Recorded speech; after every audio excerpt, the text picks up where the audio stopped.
Hey girls, welcome back to my channel. I hope you liked the previous episodes, and I hope already you learned more about narcissistic personality disorder. And I want to talk about generally in dating in London. So my experience in the last 6 years, that Hinge is dead, Tinder was never a good option. Bumble also really risky. So I wouldn't use any of these dating apps. The best is to meet people live instead of talking to someone online. So, for example, I was a victim of a financial scam. I'm educated, I'm an accountant, so I don't click on the wrong stuff, I'm trained and I read the signs, I know websites and stuff. So anyway, what happened to me, I was talking to this guy on a vegan dating app called Vegly. I was like, oh my God, it's a vegan dating app, it's full of good guys, who would have thought that there is someone? And the problem was that I was after an accident, so I wasn't in the right place, I was literally not good. I had post-concussion as well. And because of that, I was home. I couldn't go out. So we started to chat. He told me he lives nearby. And the only reason he was not meeting with me, because I told him I'm not able to go out, but I said maybe in a few weeks' time we can meet when I'm going to be able to move around, because I had my ribs and my head hurt, so everything was hurting me. And he was like, oh, that's fine. And he told me that basically he works in HR. He's from Brazil. And, we were talking for a few weeks, and basically he just mentioned, like as a side note, that he does some side hustling with Bitcoin. And he told me that he could teach me. I was like, okay, so when we're gonna meet, we can go through this, you can teach me. And later on in the conversation, he didn't jump on it straight away. He was like, oh, why can't I show you now? I was like, okay. And he was like, do you have I had Coinbase. So what I had to do is literally I went on my Coinbase and he gave me another website and I had to send my Bitcoin there. So I lost over £700 on this. Yes. And obviously I wasn't able to get back because you can't withdraw. It was a bullshit website. And the reason why I failed this, not just because I didn't expect betrayal from a vegan dude, it was like a safe place, I thought. And secondary, I thought, I was in a bad state of mind. That's secondary. So I was not well. I shouldn't date when you're not well. I shouldn't talk to anyone, strangers.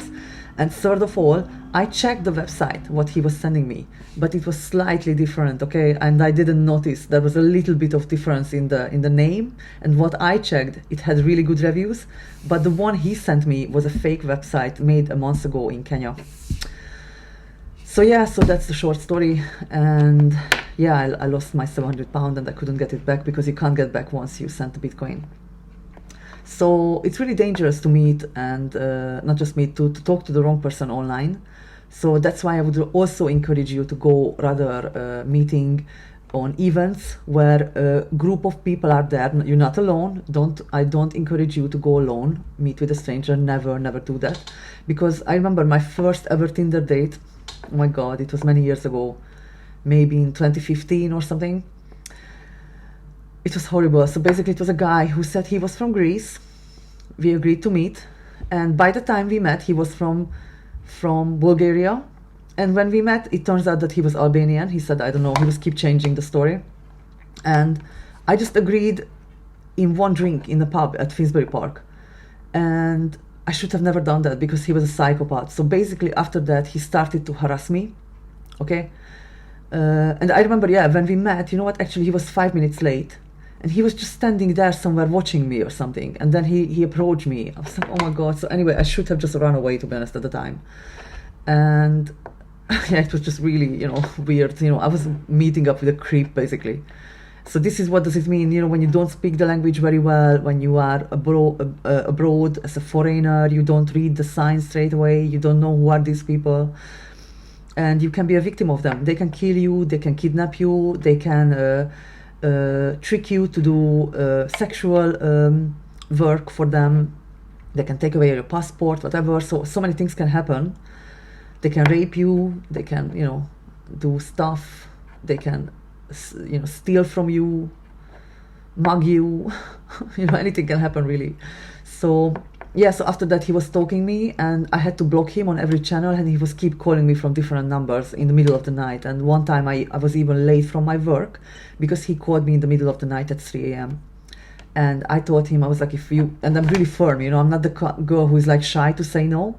I told him definitely no. I was like, no, I don't want to see you ever again. Do not call me. Do not try to call me. And when he called me at 3 a.m., I told him, I'm calling the police now. I said, this is it. I'm calling the police because I had enough of you. I'm not taking any more phone calls from you. I'm calling the police. I'm reporting you. I know your name. But so anyway, so literally I had to threaten him to make him stop. And luckily he stopped. But there are guys who won't stop at this point. So you have to be prepared, You have to be prepared for all scenarios. So never say, where do you live? And if you go on a date, memorize the nearby places, postcode, yeah? And if somebody wants to walk home with you, just tell them that you live here and there, like somewhere nearby, but not at your place.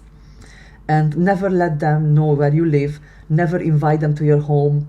Never go to their places straight away. And always say that you don't live alone. You live with someone, with a friend, with a roommate, with a guy. Don't tell them that you live alone, because that's an invite for being a victim, basically. So yeah. These are my advices, and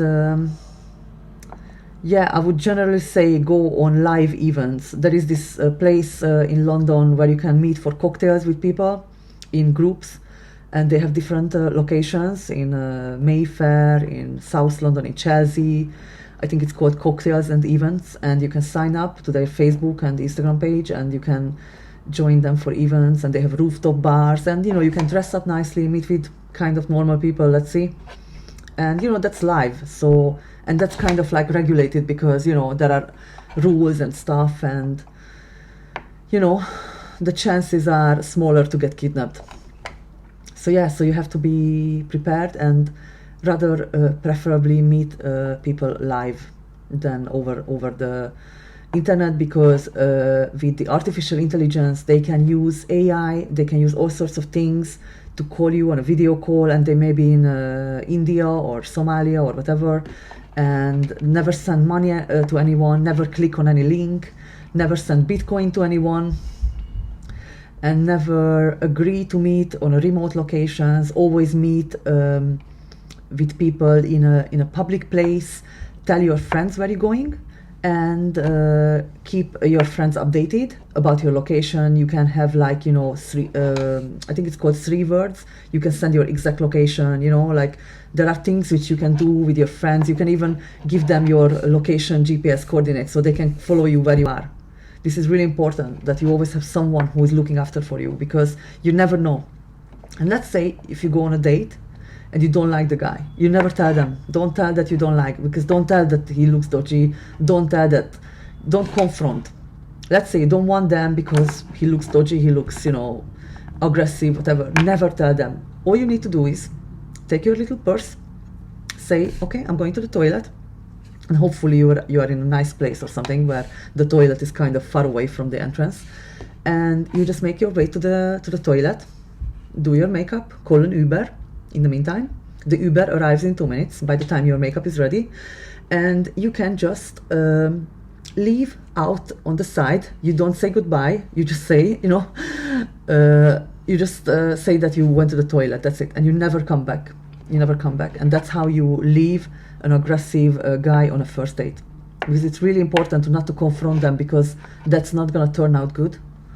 So especially if they're aggressive or dangerous, and you shouldn't really date with a guy who is dangerous. Like, you should get to know them a bit better first.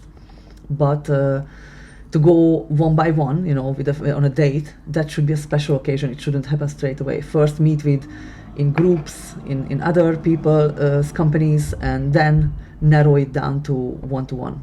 But never go to their house straight away, because you don't know who are they. They can be serial killers. I'm not joking.